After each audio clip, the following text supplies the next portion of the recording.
My true story, from Pennsylvania. My son said, "You'll be fine in the garage for a while."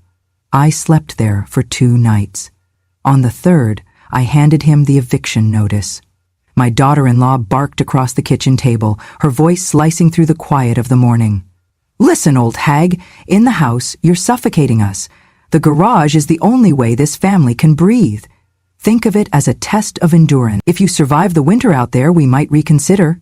My daughter-in-law slammed her coffee cup down so hard it rattled the saucer. I sat there, my hands folded in my lap, feeling every inch of my 75 years, waiting in the silence I dared not break. I had been a court secretary for 47 years, organized, respected, known for my careful satchels of case files and my deep, unwavering voice in the chambers. After a mild stroke 3 months ago, I could not walk the lines any longer. But I thought I was headed home, to the warmth of familiar routines, not to a cold garage, not to dust-covered boxes and forgotten gardening tools. I live here now, in Harrisburg, Pennsylvania, with my son and his wife, their home, their world. After the stroke, the doctor said I should not be alone. My son Michael insisted I move in, temporarily, so they could help me. I agreed, because I thought they meant help. Help with my groceries, help with my appointments, help keeping watch over my medications. I did not imagine I would soon become a burden to sweep out of sight. The morning after my first night in the garage, I woke to a floor covered in sawdust. My bed, a simple folding cot with a threadbare blanket. There was no heat running, no window letting in light. A single flashlight hung from the wall. I lay staring at the ceiling beams, counting their cracks and the way the paint bubbled. I found myself missing courtrooms. I missed the echoplex of voices and the steady tap of typing. I missed the crisp smell of paperwork. Later that morning, my son poked his head out. "You okay, Mom?" he asked, half concerned, half unwilling. He wore sweats rumpled, just like his wife. I nodded. My voice felt like ash in my throat. He sighed. "We'll get you a space heater soon. Just need to check the breaker, okay?" "Okay," I managed. When he shut the door, I heard his wife's whisper, "If she freezes to death, we don't have to deal with power of attorney or property transfers." And then her voice rose, "It is better than dealing with this every single day." I stayed still, pretending to sleep. My hands felt weak, but my mind was as sharp as ever. I remembered filing warrants, turning pages of testimonies, managing courtroom schedules for 80-year-old judges with tremors. I had never felt so useless. I got up and found my robe hung over the garage door. I wrapped it around myself and sat on the cot, hands in my lap, breathing in the smell of cardboard boxes and rusty tools. I wondered what they used me for before. Had I become a reminder of aging and dependence? The second night was colder. I pulled the thin blanket over me and prayed I would not wake shivering into the middle of the night. I thought of my husband, of his laugh, the way he held me when I cried about the stroke. I thought of our small apartment, now sold, of the courtroom corridors I would never walk again, of every dusty document I signed in steadier days. Morning came again with a low, chirping sound that startled me awake. My phone. I had hidden it in the glove compartment of their car before moving in. I answered. It was my niece, calling from Baltimore. "Aunt Eleanor, how are you feeling?" she asked, kindness on the line. "I'm managing," I said softly. Her voice quivered. "You sound cold, physically cold. Are you safe?" I swallowed. "I'm safe," she said. "Mom told me you were staying in the den." I paused. I sleep in the garage." There was a long silence, then, "Mom, that is illegal. You should not." She hung up. I closed my eyes. Legal. I had been so concerned with being polite, with not making trouble, with showing gratitude, but gratitude sits in a comfortable chair by a warm fire. This was gratitude in shivers. That afternoon I kept busy. I found the small toy trunk we had brought with my granddaughter's childhood blankets. I lined my cot with one of them. I folded the blanket neatly and placed it next to me. I turned the flashlight so it faced the cot rather than the shelves, giving a small sense of sanctuary. But the truth was, I was not welcome, not safe, not at home. That evening, I heard them through the wall vent. Michael's cringe of frustration burned through me. "I can't believe she's still alive," he said. "Are you hearing that?" His wife replied, softly but audibly. Better alive than with power of attorney to sign, taxes to file, emotional breakdowns of our own? You aren't ready, he said. We have to wait till the lawyer says she's incompetent. I pressed my ear to the vent. Competent. That word, they were preparing paperwork while I lay freezing because they had the money and they wanted control. I curled onto my side, eyes closed, tears pooling in the shadows. This wasn't grace. It was judgment. This wasn't family. It was a cold calculation. I prayed that night to not freeze. I prayed my mind would remain intact. I prayed that somewhere someone would see what was happening. I remembered my days at the courthouse, the clack of gavel, the rustle of legal briefs, the authority in my hands. I still had words. I still had clarity. I still had enough to act. Those 2 nights in the garage were a trial of endurance. They wanted silence. They thought I would disappear behind dust and shadows. But I learned something vital. Survival doesn't mean you have to stay silent, and endurance doesn't have to be compliance. And that realization was the spark that carried me into the next morning, when, on the 3rd dawn, I would walk into their dining room, clear-eyed and composed, and hand them the eviction notice, signed by my lawyer and endorsed by a retired judge who knew me well, a judge who remembered what justice felt like, even when it was served from a cold garage. The first night in the garage was colder than I expected. I had layered on every sweater I could find, pulled the rough blanket tight across my shoulders, and tried to ignore the draft seeping under the door that connected the garage to the main house. Every sound outside, the rustle of leaves, the distant hum of traffic, seemed magnified through the walls. My bones ached from the cot's metal bar pressing against my spine. I curled into myself like a wounded animal, waiting for the night to pass. But it wasn't just the cold that kept me awake. It was the memories. I thought about Michael as a boy, his wide eyes when I packed his lunch, the way he used to hug me after every spelling bee, even the ones he didn't win. I remembered working double shifts, typing court records until my fingers were numb so he could have new shoes and piano lessons. I remembered scraping together money for his college tuition when his father's pension ran out, sacrificing my own vacations so he could study finance in a university 3 states away.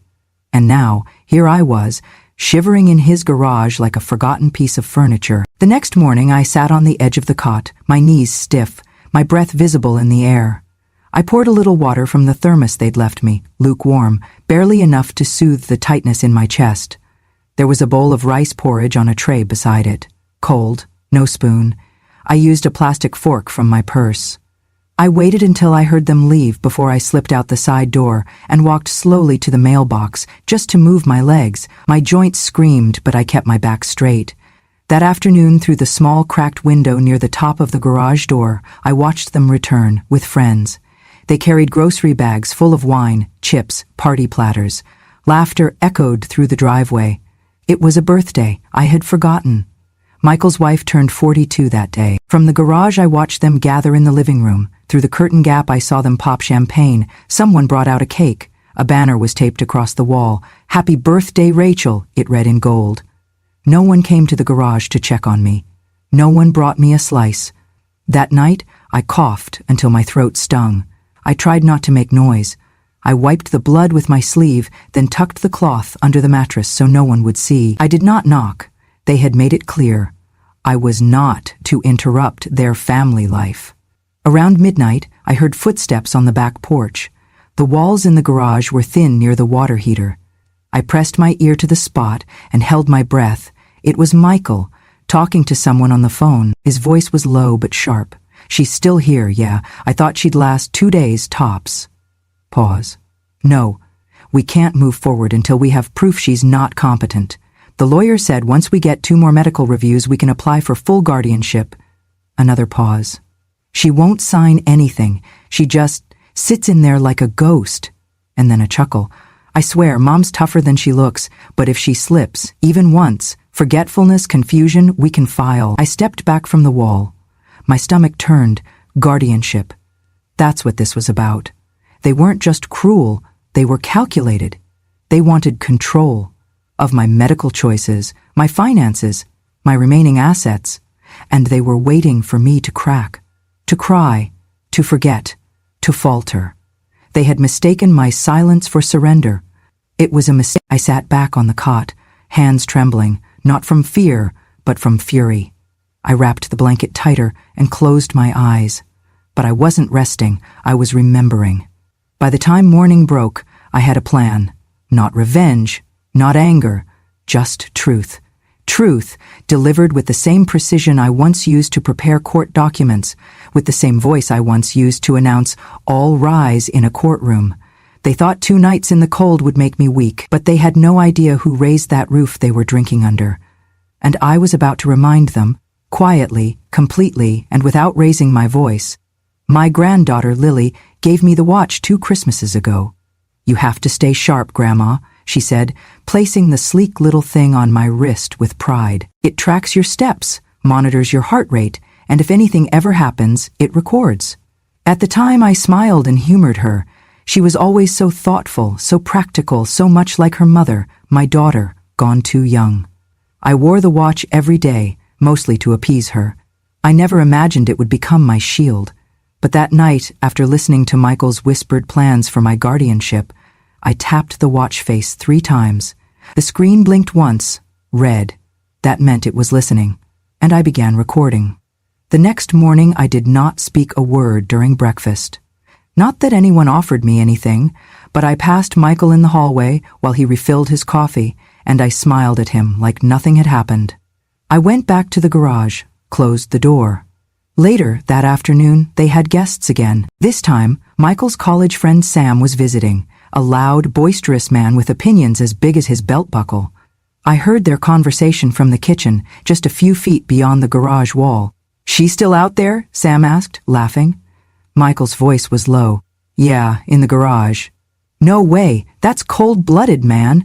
"She'll be fine," Michael said, then added with a chuckle. "That house has been ours since we got married. Just missing the paperwork." Rachel chimed in. "Garage is the only place she can die and not inconvenience anyone." They all laughed. I pressed the watch again. Another blink. Another file saved. I recorded it all, their laughter, their words, the sheer cruelty disguised as casual conversation. That night, I reviewed the files. The audio was clean, crisp, every word pronounced. The kind of evidence I used to help file formal reports, the kind of testimony judges leaned forward to hear. I opened the garage's hidden Wi-Fi network. Michael thought he'd shut down access, but he didn't know the second line I had installed during the renovation I paid for 5 years ago. I used my old tablet, still tucked inside my suitcase, to transfer the audio and video clips. And then I sent them. To my lawyer. To someone I had not spoken to in nearly a decade. Her name was Frances. We had worked side by side for over 20 years. She was once the lead clerk in the family court division, known for her encyclopedic memory and zero tolerance for abuse. When I retired, she brought me a yellow rose and said, "If you ever need me, truly need me, you call." That night, I called. Frances answered on the first ring. "I was wondering when you'd finally stop being polite," she said. "I have something," I replied. "I figured you would." I emailed her the files. 5 minutes later, she texted, "Got them, you're not alone. Sit tight, this is going to move fast." And just like that, the temperature in the garage felt a little less bitter, because justice had heard me, and it was getting dressed.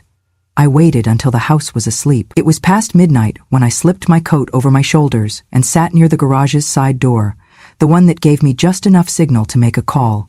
I held the phone close to my chest as it rang. My hands trembled, not from fear, but from the weight of what I was about to do. When he answered, his voice was exactly as I remembered it, measured, steady, low. "Eleanor?" he said. "Yes, Judge Benton," I replied. "I hope I didn't wake you." "I've been waiting for this call for years." He meant it. I could hear it in the sigh that followed. "Tell me what happened." I told him everything. Quietly, slowly, without dramatics.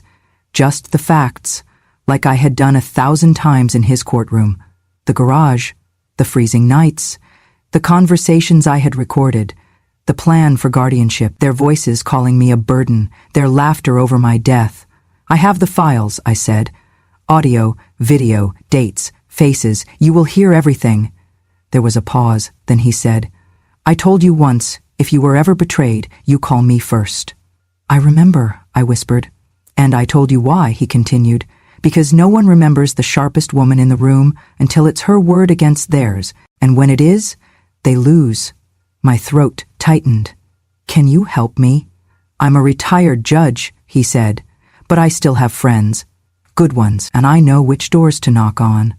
That night we built a plan, layer by layer, like the legal strategies we used to prepare for cases with no mercy and high stakes. He connected me with a clerk who worked for the Court of Common Pleas. By 3:00 IE, I had submitted the petition through a secure channel. Francis, my lawyer, had already drafted it. We filed for a temporary restraining order against Michael and Rachel, citing elder abuse, financial coercion, and unlawful living